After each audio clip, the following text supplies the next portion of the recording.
Boa tarde, agora são 5h05. Vamos iniciar em breve a edição número 8 do Bate-Papo Cultural. Esse projeto é dentro da disciplina de estágio supervisionado do curso de jornalismo da Unicinos. Da Uniriter, desculpa, da Uniriter.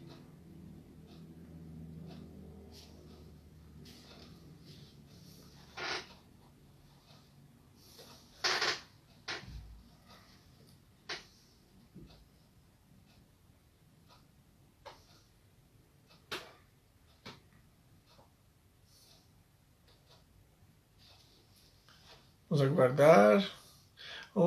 Já temos alguns episódios gravados. Esse de hoje vai ser o 8º episódio. Sempre conversas bastante interessantes. Ontem eu conversei com o alemão Ronaldo. E na sequência temos outras entrevistas bastante legais já agendadas. Vamos aguardar o nosso convidado chegar.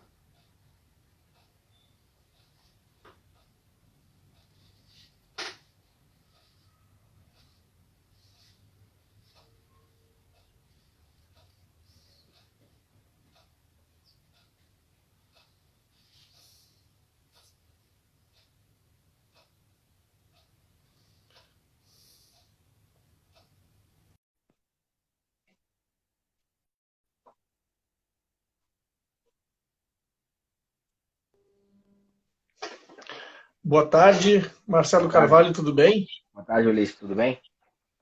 Tudo certo. Vamos começar então. Eu estou fazendo entrevistas com pessoas, sabe? E eu resolvi achar das mais.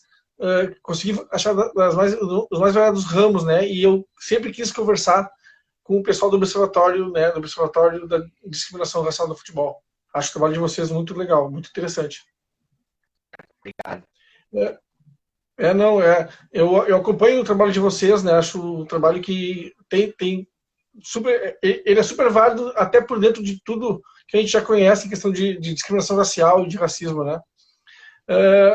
Inicialmente, Marcelo, me diz uma coisa, como surgiu a ideia de criar o Observatório da Discriminação Racial no Futebol? A ideia de criar o observatório ela surge em 2014, logo após aqueles casos de racismo com o Márcio Chagas, o Tinga e o Arouca. Era o início do ano e o ano que o Brasil sediou a Copa do Mundo, né? Então aqueles casos chamaram muita atenção da sociedade brasileira de forma geral.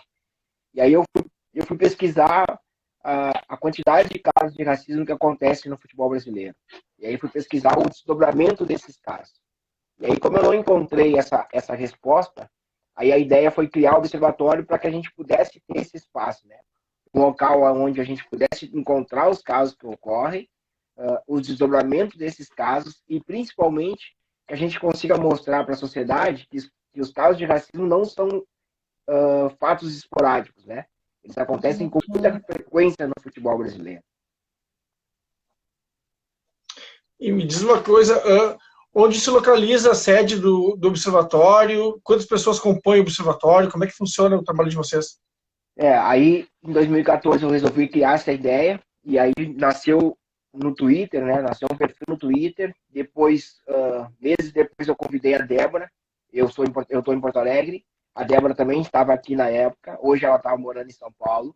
E aí a Débora começou a integrar o trabalho do Observatório nesse, nesse ano de 2014, né?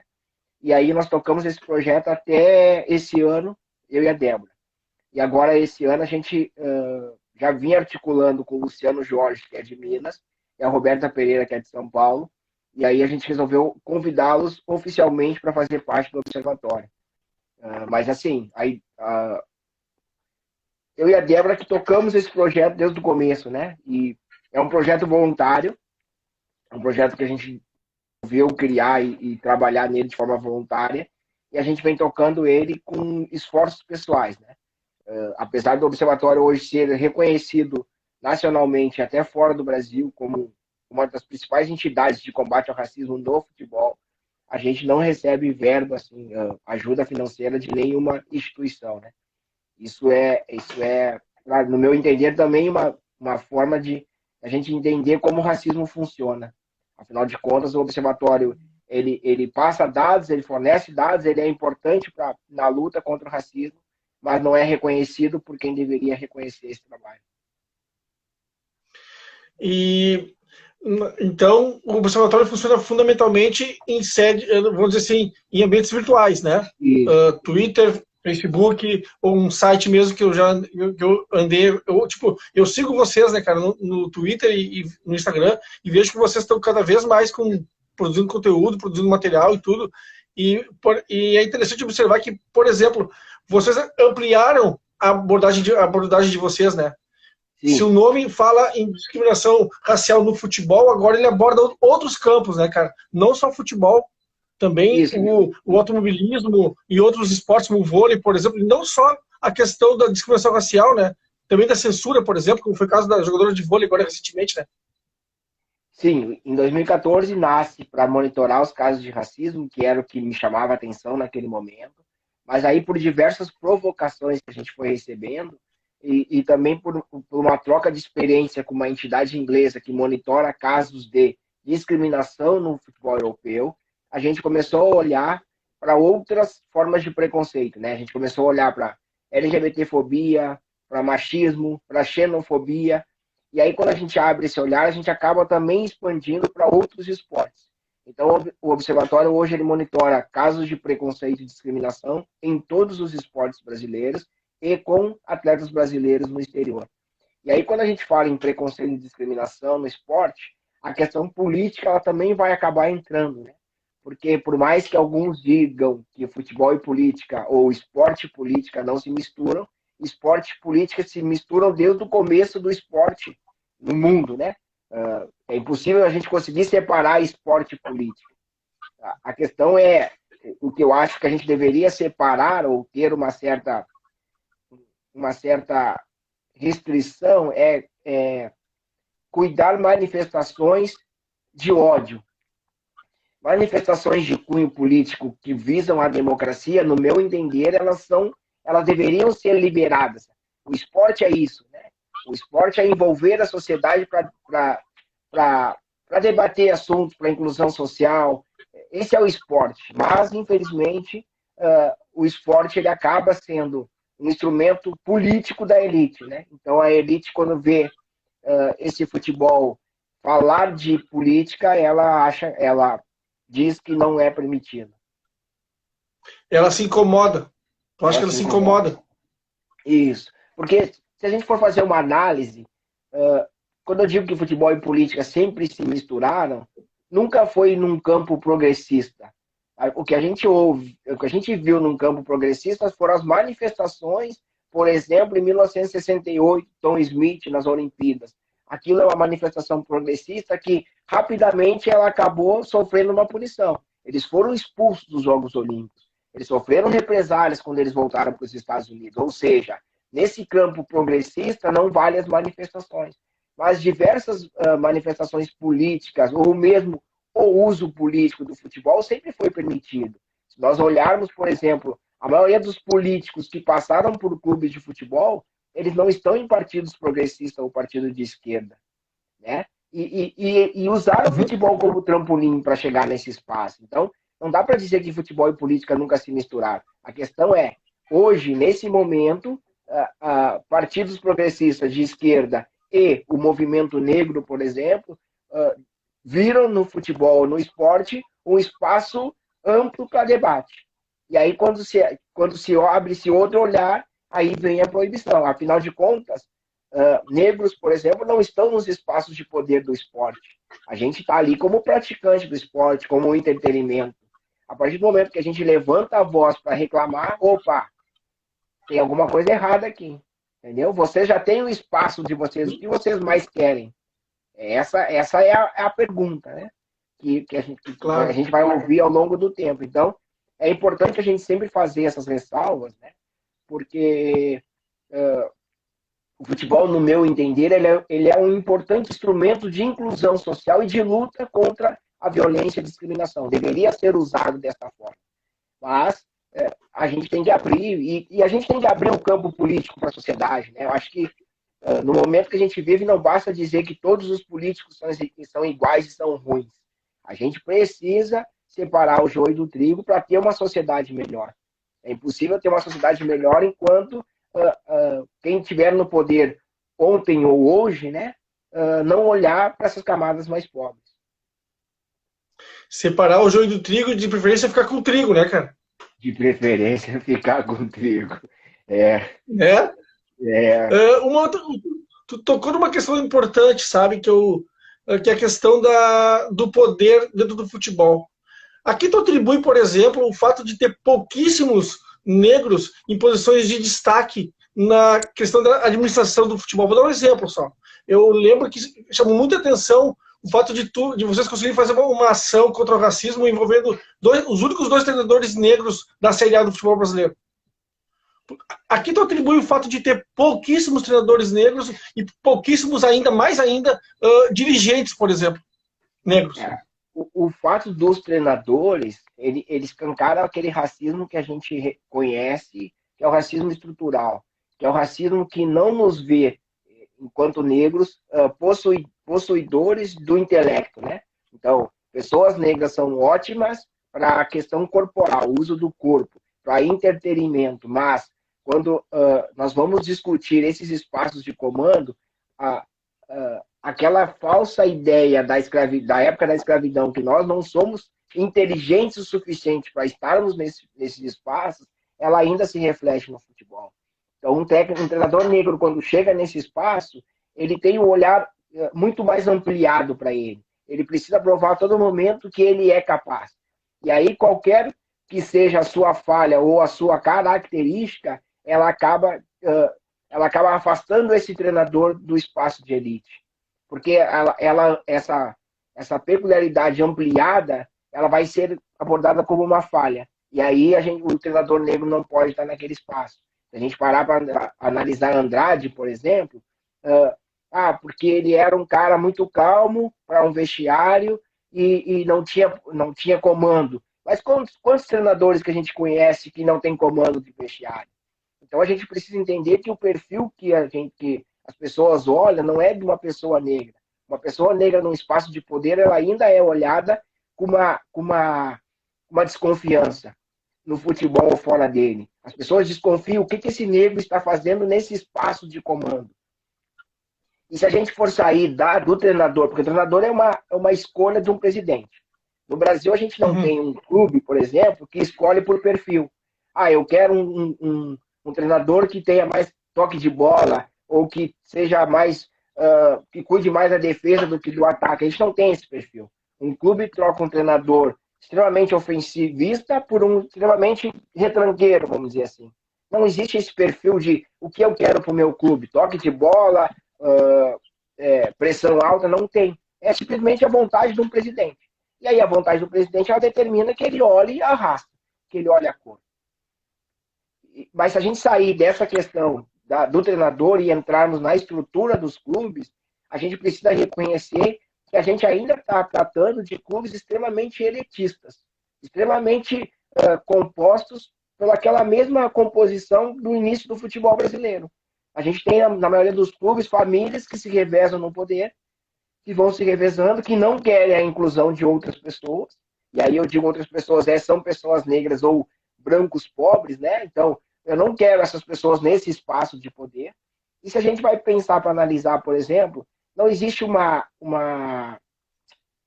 proibição de negros no quadro de conselheiros. Mas se a gente vai analisar como funciona essa composição de conselheiros, a gente vai ver que ela é muito elitista. Que ela acaba afastando as pessoas mais pobres, acaba afastando as pessoas negras. E então o futebol, ele precisa promover a diversidade. Ele precisa dar oportunidade para essas pessoas ocuparem esses espaços. Enquanto não dá essa oportunidade, ele vai continuar sendo esse clube fechado. E o futebol é um clube extremamente fechado dentro. Se a gente for analisar os comandantes dos clubes no Brasil, presidentes de clubes, presidentes de federações, são famílias que estão ali no monopólio eterno do futebol brasileiro.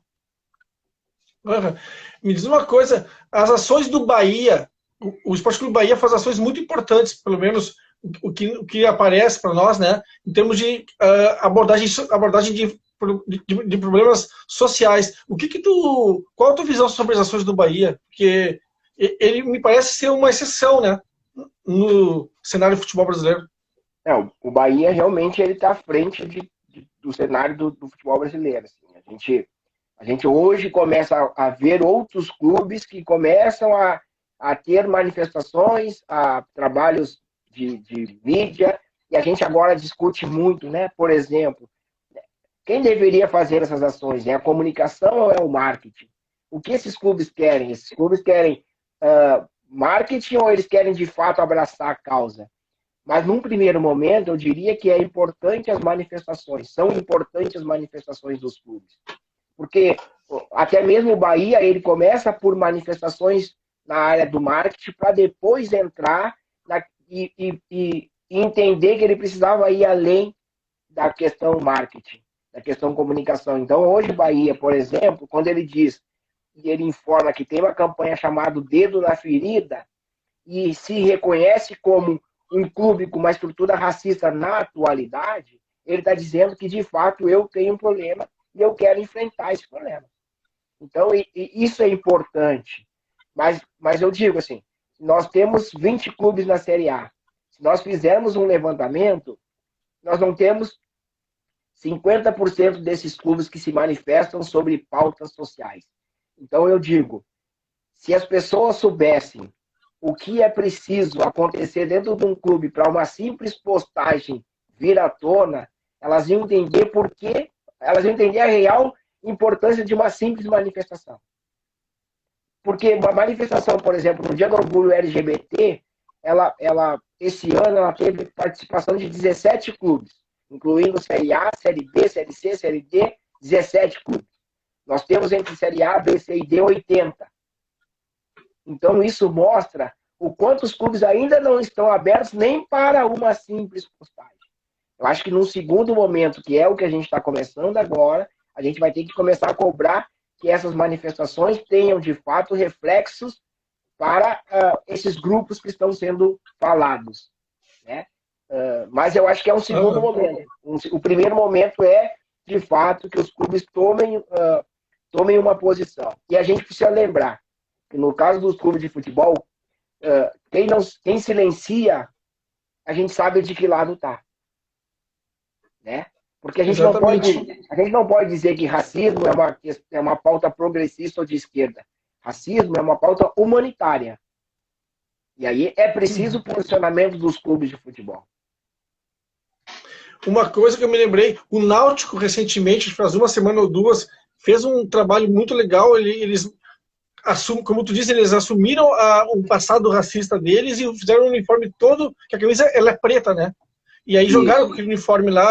Espero que agora o uniforme seja à venda, seja mais. Mas, quer dizer, como tu disse, é o segundo exemplo de um clube que faz uma ação como essa, né? Isso, inclusive essa ação do Náutico, ela foi ontem no Globo Esporte do Recife, ela foi muito debatida. E aí as redes sociais falaram muito da ação, porque em determinado momento, como eu disse, em determinado momento, a gente vai começar a cobrar que tipo de ação é realizada. Se no primeiro momento a gente batia palma para toda e qualquer ação, nós chegamos já no momento que a gente quer saber que resultado prático essa ação vai ter.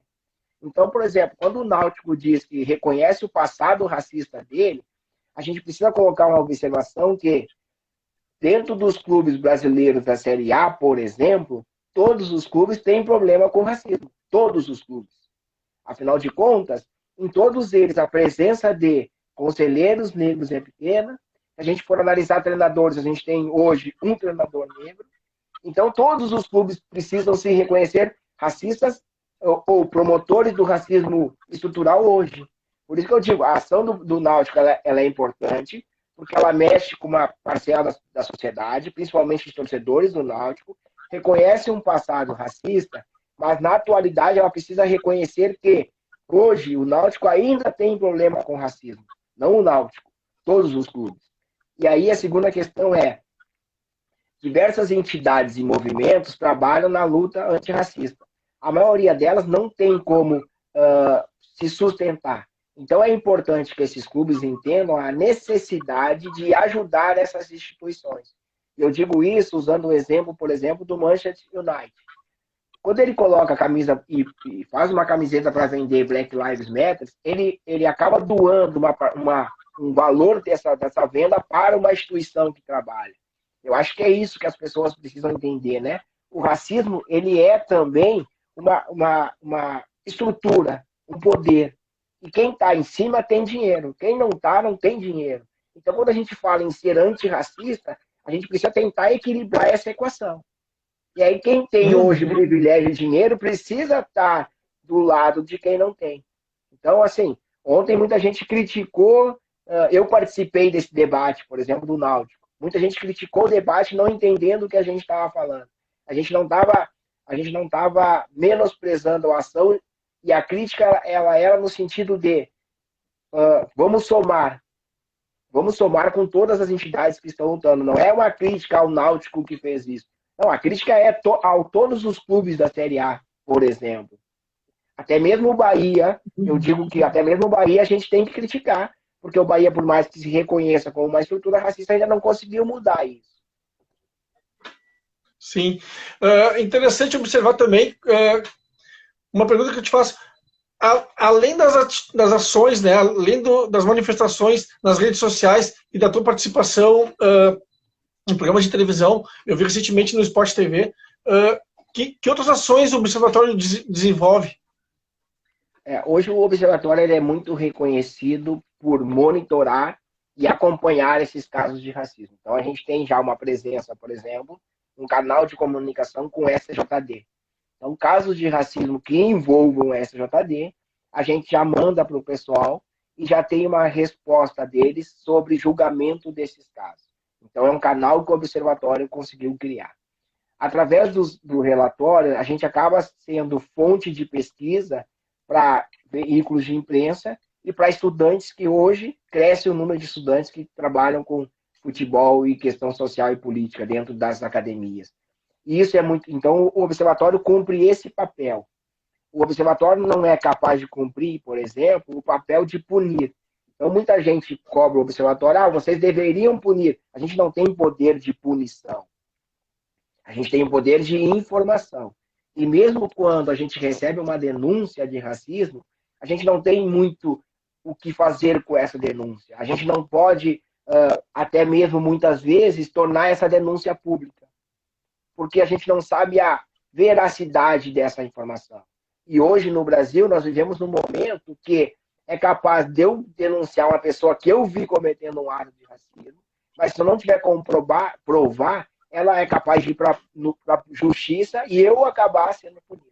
Então, o Observatório é um projeto social que não recebe fundos. Imagina a gente começar a fazer, divulgar tudo que a gente recebe, a gente acaba que, além de eu não receber, eu ainda vou ter que gastar com a questão judicial. E aí, agora, sim, em 2019, 2020, o Observatório começou um outro processo, que é fazer campanhas, fazer ações de combate ao racismo. Então, em 2019, ficou muito marcado aquela ação com Roger Machado e Marcão, no Maracanã. Mas nós já vínhamos, por exemplo, utilizando os patches da camisa do Observatório ao longo do Campeonato Brasileiro do ano passado. Isso, utilizaram o patch o Grêmio, Inter, Bahia, Juventude, Vasco, Corinthians. Eu acho que são esses clubes, deve ter faltado algum, mas esses clubes utilizaram o patch do Observatório, Santos. E além de utilizar o patch, o que a gente pede para esses clubes é: falem em suas redes sociais sobre racismo, utilizem esse poder que os clubes têm, né? Porque os clubes hoje são verdadeiros veículos de comunicação, falam para milhões de torcedores. Utilizem essa força que vocês têm para falar sobre racismo. E aí a gente conseguiu fazer isso. A gente conseguiu, naquele jogo do Maracanã, ampliar esse debate. Nessa troca de, como eu te disse, né, de entender que racismo é uma estrutura de poder de quem tem grana e quem não tem, a gente conseguiu, por exemplo, na ação dos pets, que os clubes doassem para o Observatório as camisetas utilizadas nos jogos. Dessas camisetas a gente fez leilão. E aí, desse dinheiro, a gente conseguiu fazer a manutenção do projeto. Ou seja, existiu já um avanço. Por isso que eu bato na tecla que os clubes, as entidades, as federações precisam entender que é necessário bancar quem cuida dessas ações. Não só o Observatório, outras entidades que fazem isso. Então, e aí, agora, em 2020, nós lançamos uma campanha chamada Poderia Ser Eu, que é utilizar a força do futebol para falar com a sociedade sobre a violência contra a população negra. Então, o vídeo mostra que a cada 23 minutos morre no Brasil um jovem negro assassinado. E que esse jovem negro, ele poderia ser eu, Marcelo, que estou aqui, poderia ser um engenheiro, um arquiteto, um juiz, um advogado, e poderia ser o jogador do nosso clube de coração. Então, que as pessoas entendam que a violência que mata a população negra, ela não mata pessoas que deveriam, na cabeça dessas pessoas, morrer.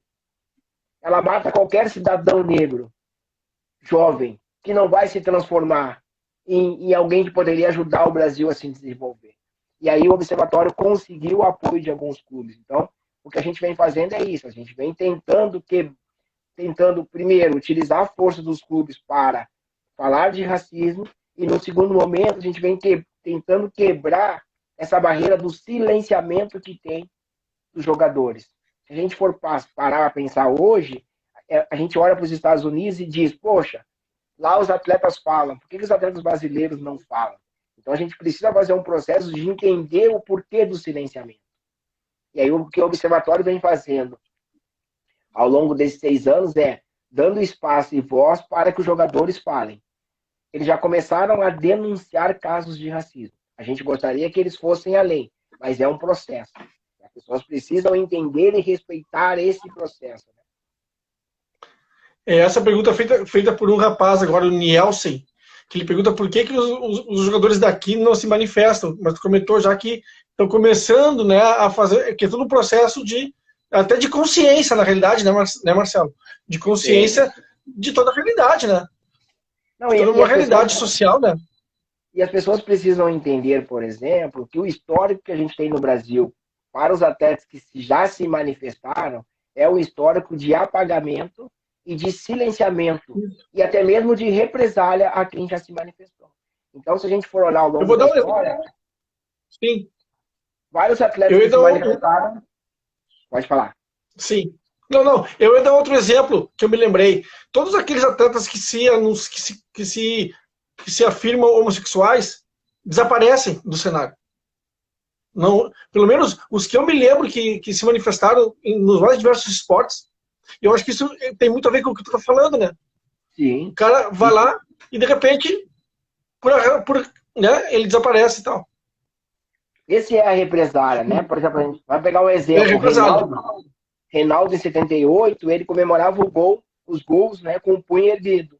Antes de embarcar para o Mundial, o general avisou para ele, garoto, comemore seus gols lá, jogue futebol. Política, cuido eu.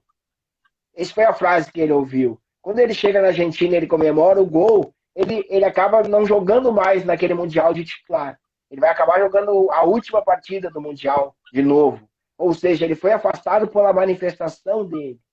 E quando a gente olha para os Estados Unidos, a gente precisa entender que, no momento, os atletas dos Estados Unidos estão se manifestando. Mas eles também já sofreram represálias. Então, Smith, em 68, ele sofreu represália. A família dele sofreu represália. 2016, Colin Kaepernick, ele não jogou mais. Ele está há 4 anos sem conseguir clube nos Estados Unidos. Então, esse é o histórico mundial. A Fórmula 1, que até ontem se dizia antirracista e apoiando o Lewis Hamilton, agora já mandou um recado proibindo o uso de camisetas com frases nas comemorações do Lewis Hamilton. Ou seja, essa é a estrutura do esporte que a gente tem. Um esporte elitista que vai sempre ter represália a quem se manifestar. E não interessa se a manifestação é racista, contra o racismo ou se é política, né? A desculpa vai sempre acontecer. E interessante que é o Lewis Hamilton, né? Quer dizer, aí tu coloca isso numa posição de um jogador de um clube menor, por exemplo, do clube de Série C, por exemplo. Ora, ele pensa, se o Hamilton tá passando por isso, imagina eu, né? Isso. Tô aqui no interior do... A gente deve lembrar que o jogador de futebol ele tá exercendo uma profissão, né? Para nós é entretenimento, para ele é profissão. Então, se ele perder o emprego, né? Ele vai estar desempregado e sem renda. E a gente tem um exemplo no Brasil hoje, que é o do Ângelo Assunção. O Ângelo Assunção, ele denuncia o racismo que ele sofre, ele está demitido do Clube Pinheiros. E mais cruel do que a demissão dele do Pinheiros ele não conseguiu outro clube para se recolocar. Essa é a estrutura racial. Então é cruel demais a gente exigir que jogadores se manifestem. Porque a gente já sabe o que vai acontecer. O que a gente precisa entender é que lá nos Estados Unidos, hoje, a NBA comprou essa briga. A NBA apoia os jogadores. Ela acaba incentivando que outros atletas se manifestem. E aí ela não vai conseguir calar as vozes, porque são vários atletas. E aí os atletas unidos, eles vão testar. E eles testaram a NBA.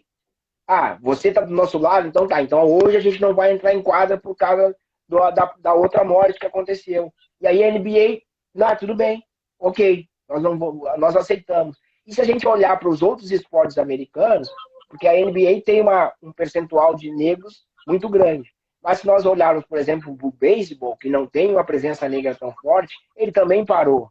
E aí a gente vai entender que a luta nos Estados Unidos não é apenas das pessoas negras. E que no Brasil nós transformamos a luta contra o racismo uma causa das pessoas negras. Então a gente precisa entender que se as pessoas cobram os atletas negros, elas também deveriam cobrar os atletas brancos. Elas também deveriam cobrar os clubes, as federações. Essas precisam ser cobradas. E não o atleta negro que já sofre racismo direto, e aí ele sofre racismo. Aí ele vai denunciar o racismo, ele vai sofrer outra represália. É cruel demais. É cruel demais isso. Então, é isso que as pessoas precisam entender. Vamos cobrar posicionamento? Vamos. Mas dos atletas brancos, das federações, Sim. dos clubes, esses precisam apoiar. O futebol brasileiro voltou e parece que para o futebol brasileiro, esse movimento Black Lives Matter que está rolando no mundo inteiro, aqui no Brasil, não está acontecendo. Porque a gente não viu nenhuma federação apoiar as manifestações. A gente não viu no Brasil, por exemplo, nenhuma marca se posicionar. A Nike, que nos Estados Unidos se posiciona a favor dos protestos, no Brasil ela não se manifestou. A gente precisa entender que isso é estrutura racista e não achar que se o Neymar se manifestar, o problema do racismo está resolvido. Não está resolvido. Não vai estar resolvido a partir da manifestação do Neymar. Não é o Neymar que tem que se manifestar. São todos os atletas, e principalmente os atletas não negros. Vocês fizeram um levantamento, um acompanhamento do Neymar, né? Dos casos de racismo que ele sofreu, né? De 2014, 2015, 2016 para cá, mais ou menos, né? Tu comentou isso no programa. Isso. E é interessante observar que...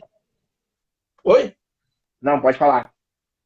Não. E o que eu perguntar é o seguinte: houve toda uma discussão, eu até escrevi sobre isso, sobre se o Neymar ele toma consciência. O que tu acha que o Neymar vai, de repente, qual o próximo passo que ele vai dar a partir de agora? A partir desse evento? No caso do Neymar, a gente vê a crueldade do racismo, né? Que se discutiu muito naquele momento o Neymar e não se discutiu o racismo. Não se discutiu o agressor. A gente foi discutir, ou as pessoas foram discutir o Neymar. Quem é o Neymar? Né? O Neymar não se reconheceu como negro há 10 anos atrás. O Neymar é isso, o Neymar é... Gente, o que nós precisamos nesse momento discutir, entender, o Neymar foi vítima de racismo. É isso que a gente precisa defender. Essa é a pauta inegociável. Depois a gente vai tentar entender por que o Neymar, há 10 anos atrás, não se reconheceu como negro. E aí a gente vai descobrir, numa sociedade extremamente racista, que muitas pessoas com a pele mais claras, as pessoas brancas, ou a sociedade, vem bater nas costas e diz: não se preocupa com isso, porque você não é negro. É isso que muita gente ouve quando tem a pele um pouco mais clara. E num Brasil que olha as pessoas pela cor da pele, infelizmente, muitas vezes a gente vai querer negar essa nossa negritude. De tanto que tu vai apanhar, de tanto que tu vai sofrer, é inevitável que em determinado momento tu vai negar essa negritude. Eu, Marcelo Carvalho, eu tenho a pele escura, eu não posso negar minha negritude. Mas quem tem a pele mais clara, em determinado momento, poxa, eu não quero sofrer. E isso é consciência. Eu acho que o processo, que muita gente disse, muita gente no Brasil, negra, vai se descobrir negra ao longo do tempo. Não nasce com essa percepção, sou negra e tal. Vai se descobrir negra a partir desse enfrentamento com a sociedade. A partir do momento que tu vai ouvir, por exemplo, de uma mulher negra bonita, a frase, fulana negra bonita, e não mulher bonita. E aí tu vai descobrir que a sociedade te olha pela cor da pele. Queira tu acredite que racismo existe, queira tu não acredite. Mas isso é consciência. E essa tomada de consciência muitas vezes leva tempo. E talvez esse processo foi o que o Neymar passou, de tentar se descobrir como negro. Porque ao longo do tempo, quantas vezes ele deve ter ouvido que ele não era igual àqueles outros lá? Como eu já ouvi diversas vezes ao longo da minha vida. Não, tu é negro, mas tu não é igual àqueles outros. Não sou igual àqueles outros em que sentido? Jorge Aragão já cantou também. Não vem me dizer que eu tenho a alma branca. Eu não tenho a alma branca. Entende? Quando tu me diz que a minha alma é branca, isso é o racismo. E aí esse é o processo que a gente vai enfrentando ao longo do tempo. Uma outra pergunta. Daqui a algumas semanas nós vamos ter eleições municipais no Brasil inteiro, né? O TSE divulgou números que dão conta de que é muito grande, cresceu muito as candidaturas negras, né? De pardos e pretos, no caso. A pergunta que eu te faço é, tu acredita que vai ter uma maior representatividade nas câmaras de vereadores e nas prefeituras a partir de agora, a partir do ano que vem? Tu acha que o fato de tu ter um maior número de candidaturas, isso vai se refletir nas eleições? Vão se eleger mais pessoas negras? O que tu acha? Eu acho que eu acho que eu gostaria. Aliás, eu acho não. Eu gostaria que se elegesse mais pessoas negras, para que a gente tenha, de fato, um espelho lá dentro da Câmara de Vereadores, um espelho da sociedade. Mas se a gente for parar para analisar nesse aumento, a gente vai perceber pessoas que não eram, que nunca se entenderam como negras, que agora, nesse processo de ter uma cota financeira dentro dos partidos, né, obrigatória para pessoas negras, se declararam negras. Então, agora que o dinheiro apareceu, as pessoas lembraram que são negras. E muitas delas não lembraram que são negras, não são negras. E isso é um processo extremamente injusto. É igual cota. Uma pessoa branca vai lá e passa pelas cotas raciais. É extremamente injusto. Então, dentro desse processo do número maior de candidatos negros, a gente tem um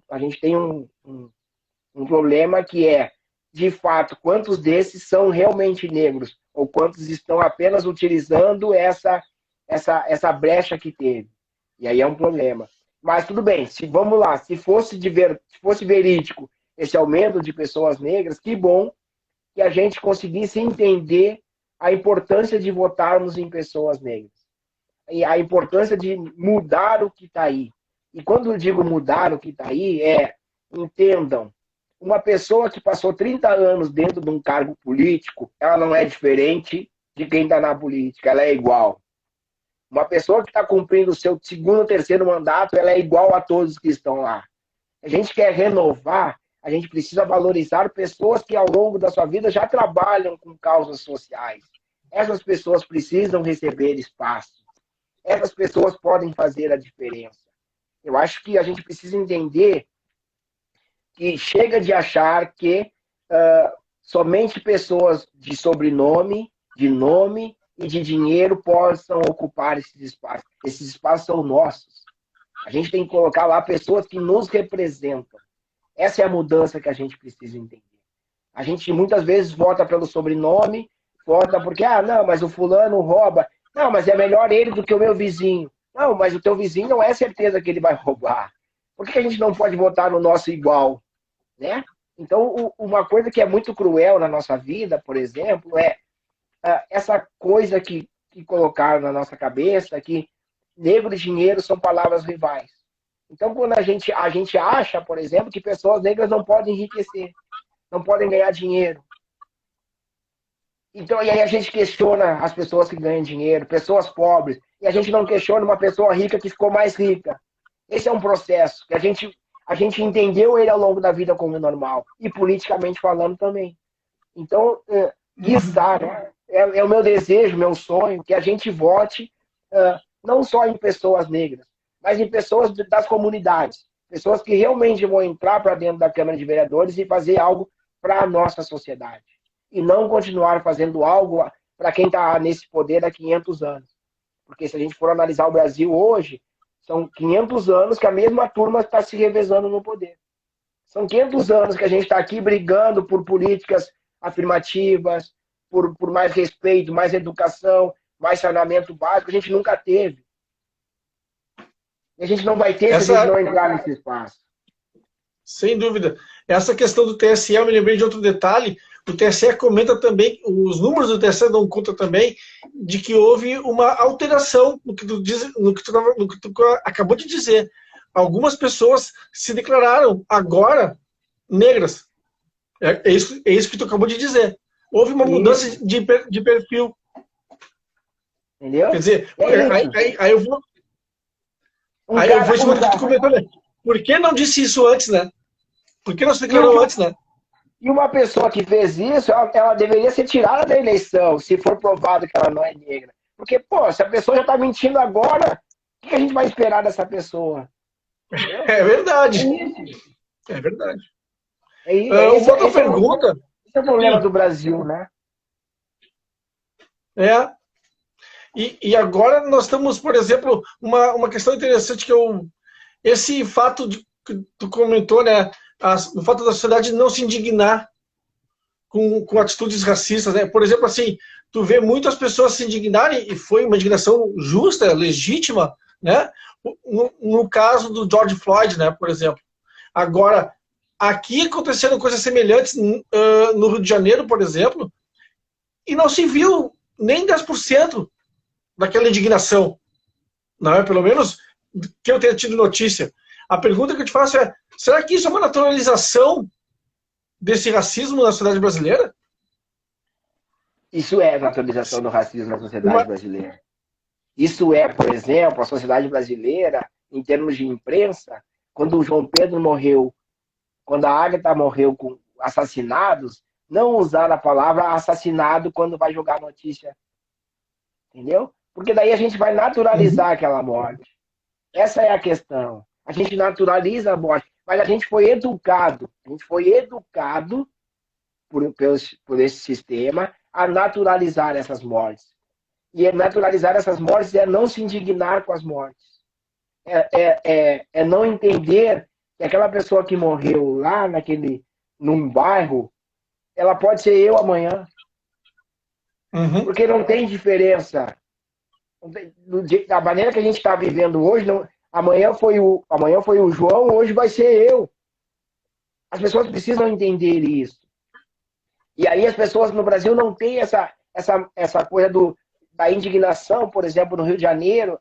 Primeiro que eu acho que assim, não é verídico que a gente fale que no Rio de Janeiro as pessoas não se indignem. As pessoas descem o morro para brigar, denunciar uma morte. Mas as pessoas que estão no asfalto, a primeira coisa que elas dizem é: mas isso foi o chefe do tráfico que mandou as pessoas ir lá. Então a gente já está dizendo que aquilo não é legítimo. Essa é a nossa primeira desculpa. A segunda desculpa será que essa pessoa não era suspeita ou não estava numa atitude suspeita? Não existe essa questão. A gente tem que confrontar o sistema. A gente não confronta o sistema. Nos Estados Unidos, essas mesmas mortes que houveram no Brasil, elas causariam muito maior indignação, com certeza. Mas nós temos uma população americana que sofreu com racismo algo que a gente não sofreu aqui, que é a segregação. Algo que é a violência, da maneira que a violência aconteceu com as pessoas negras lá. Aqui, essa falsa impressão da democracia racial, esse mito que a gente conviveu durante muito tempo, nos impede de perceber o quanto o racismo é forte. O quanto o racismo está presente. Então, e aí a gente não consegue entender que uma pessoa negra que morreu assassinada, ela pode ter morrido, ou ela deve ter morrido pela cor da pele. Esse foi o fator para ela ter morrido. As pessoas não conseguem entender isso. essa nossa compaixão com o outro, ela é muito menor aqui no Brasil. De certa forma, até se justifica por aí, né, por esse discurso, o fato daquela pessoa ter sido assassinada, ter sido morta, enfim, né? Tipo, tu dá razão até, de certa modo, para aquele caso ali, né? Aquele Nós assassinato, por tivemos, exemplo. nós tivemos aqui no Rio Grande do Sul um jovem de 28 anos, formado há 2 anos de engenheiro, negro. Ele estava 2 anos, no máximo 2 anos formado. Ele foi por uma viagem no interior do estado a trabalho. A polícia estava trocando tiro trocando tiro com bandidos nessa rodovia. Ele deita no chão, o policial vem na direção dele, alguém grita, ele não é bandido, ele não é bandido. O policial atira nele deitado de costa. E aí, quando vai para julgamento, o policial diz que o celular que estava na mão dele, o policial entendeu como uma possível arma. Mas ele, em momento algum, ele esboçou uma reação. E aí, quando vai para julgamento, ele não chega nem a ir a julgamento, né? Porque não foi aberto o inquérito. E o inquérito não foi aberto porque foi entendido que aquilo que o policial fez foi... como é que é o nome? Legítima defesa? Legítima defesa. Entendeu? E aí as pessoas, sabe, parece que não é comigo. Claro que não é comigo, mas amanhã pode ser eu. É isso que as pessoas precisam entender. Essa abertura que a gente está dando para que as pessoas morram, para que governadores comemorem a morte de pessoa, isso não é bom, gente. Porque essa violência vai me atingir amanhã ou depois. Porque essa violência ela atinge a população negra. Ela atinge a população pobre, na maioria negra. E a gente tem que entender que isso amanhã vai vir contra nós. E essa indignação a gente não tem, esse entendimento a gente não tem. Mas, como eu disse, muito desse entendimento a gente não tem porque os veículos de comunicação não colocam lá na manchete o jovem foi assassinado. É isso que está precisando estar lá na manchete. Porque senão, porque se tu colocar lá, morreu um jovem negro que tem antecedente, aí tu está dizendo que ele já... Bom, ele morreu porque ele tinha que morrer. Ele tinha antecedente, entendeu? Então é assim, nós já estamos legitimando a morte. A pena de morte já existe no Brasil. Essa é a questão. Aqui nós estamos, então, no Bate-Papo Cultural, edição número 8, com Marcelo Carvalho, do Observatório da Discriminação Racial no Futebol. Quero agradecer as pessoas que estão nos acompanhando aqui no chat. Eu não estou conseguindo ler, que é muita coisa. Eu não tenho que aprender a mexer no chat do Instagram ainda. E pedir para o pessoal marcar o coração aí bastante, porque é importante isso. Marcelo, imagina, te coloca num exercício de futurologia, daqui a 20 anos, por exemplo. Como é que tu imagina que vai estar o trabalho do Observatório do Racismo? O que tu espera que gere de frutos esse trabalho de vocês?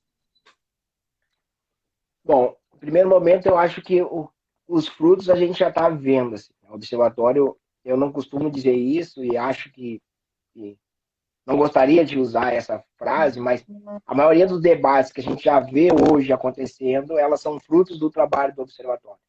Dessa pauta que o Observatório não deixa morrer, né? Não deixa que a gente só fale de racismo quando ocorra um fato. Então a gente está vendo já um reflexo do trabalho do Observatório. O que eu fico triste hoje pensando em futuro como eu disse, o trabalho do Observatório é eu e a Débora. Você imagina se eu e a Débora hoje, se a gente desaparecer, o Observatório desaparece. Porque ele não foi entendido como uma entidade que precisa de apoio, que precisa, né? E precisa ter uma estrutura, não foi entendido dessa forma. Então, e no momento que a gente vive político, é impossível a gente prever alguma coisa.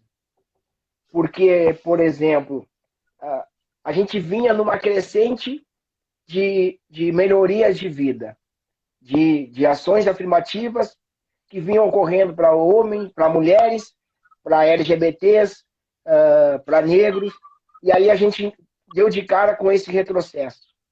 A gente vinha numa crescente de valorização do meio ambiente, a gente deu de cara com retrocesso. Então, é um exercício muito difícil de se fazer do que vai ser a nossa sociedade daqui a 20 anos. enquanto a gente não entender que essas pautas, de novo, elas não são esquerda, elas não são progressistas, elas são humanitárias. Enquanto a gente não entender que o fogo do Pantanal vai afetar todo o ecossistema do Brasil, como é que a gente vai querer ter um Brasil melhor? Esse é o exercício, né? E trazendo para o futebol, é assim, a gente precisa que a sociedade entenda a importância e a valorização dessas pautas dentro do futebol. E eu acho que a gente está tendo um avanço. Mas, assim, não dá para prever muita coisa para o futuro. O avanço que eu vejo é a gente está vendo crescer mais grupos, coletivos de mulheres, de LGBTs, lutando por espaço dentro do futebol. É crescente esses grupos, esses coletivos se organizando. E isso é muito importante para que a luta continue. A gente está vendo, por exemplo, diversos jogadores começando a denunciar racismo. Isso é importante demais. Mas se a gente não se atentar que a democracia ela é frágil e que a perda da democracia é a perda de todos esses valores, a gente pode estar entrando num campo muito perigoso. E a gente precisa pensar nisso, né? Porque as nossas manifestações elas são livres porque nós vivemos num país democrático. E a gente precisa entender que liberdade de expressão ela tem que ocorrer com respeito. Ela não pode ser discurso de ódio. Esse é o entendimento que a gente precisa fazer de sociedade. Ou nós vamos voltar para a época das cavernas, para a época da violência, onde eu podia matar, violentar, ter discurso de ódio que nada acontecia. A gente achou que a gente tinha avançado e a gente está retrocedendo. Então a gente precisa se organizar novamente como sociedade para entender que tem algumas coisas que são inegociáveis. E a gente precisa entender isso para poder avançar. Legal. Uma última pergunta. Quem é Marcelo Carvalho? Marcelo Carvalho é um cara extremamente inquieto, extremamente revoltado, vamos dizer assim. Revoltado eu acho que não é a palavra certa, mas extremamente incomodado com o sistema. Extremamente incomodado em viver numa sociedade que me olha e me julga pela cor da minha pele. O processo de sofrer racismo, ele é cruel demais. E muitas vezes a gente acaba sofrendo diversas violências pela cor da nossa pele e a gente acaba não brigando mais. A gente vai naturalizando algumas situações. Por exemplo, a gente naturalizou o fato de que se eu for sair de casa, eu preciso tomar alguns cuidados. E entre tomar alguns cuidados não estar cometendo algo que alguém julgue que seja suspeito. E aí a gente tem alguns mecanismos de defesa. Eu criei, Marcelo Carvalho, andar no supermercado, não andar com as mãos entre a prateleira e o meu corpo para alguém achar que eu não estou roubando. Se eu andar na noite perto de uma pessoa que não é negra, eu vou bater os pés para que ela entenda e veja que eu não estou me aproximando de forma sorrateira. Então, tudo isso são mecanismos que nós criamos que é cruel demais. É cruel demais eu ter que ensinar para o meu filho que a cor da pele pode determinar até mesmo a morte dele na noite de Porto Alegre, na noite de alguma cidade. Isso é cruel demais. Isso é o que eu não gostaria que o meu filho passasse, que o meu afilhado, que os meus familiares passassem. Eu gostaria de ver cada vez mais negros ocupando espaços dentro das universidades, negros ocupando espaços dentro da televisão, de hospitais. Isso é o que eu gostaria de ver. Gostaria de ver esses 56% da população negra, entre negros e pardos, representados dentro dos espaços de poder. Isso me incomoda. Incomoda quando a gente fale do Brasil, a gente diga que os negros eles têm um passado como escravo, como se a gente nascesse escravo. Eu sou descendente de um povo que foi escravizado e não de escravos. Isso me incomoda. E isso me fez criar o observatório. E isso me fez não conseguir mais voltar à minha vida normal. eu sou um cara que já ouvi de pessoas dizendo, tu é um sindicalista, tu tá sempre brigando por algumas coisas. Cara, se a gente não brigar, a vida ela é cruel demais. E eu decidi que eu preciso contribuir. E se eu olhar para lá, para aquele ponto, e achar que só pode falar quem se tornou Nelson Mandela, se tornou Lewis Hamilton, a gente vai ficar esperando chegar aqui um Jesus Cristo. E Jesus Cristo não vai descer. A gente precisa cada um fazer a nossa parte. Para o mundo melhor acontecer hoje, é a nossa parte. A gente não pode ficar esperando salvadores. Não existe salvador. Não existe Marcelo salvador. Carvalho, muito obrigado pela tua participação, por esse bate-papo aqui, foi muito importante. Foi assim, ó, gostei muito, tá? Valeu, que o Observatório tenha vida longa, por último, tá? Muito obrigado mesmo. Esse foi o Bate-Papo Cultural. Esse foi o Marcelo Carvalho, coordenador do Observatório da Discriminação Racial no Futebol. Na próxima sexta-feira eu vou entrevistar Dimitri Salles. Ele é presidente do Conselho de Direitos Humanos de São Paulo, às 20 horas, sexta-feira. Mais uma vez, muito obrigado, Marcelo Carvalho, pela participação. Valeu, pessoal. Agradeço. Obrigado. Abraço. Falou. Até mais. Até mais.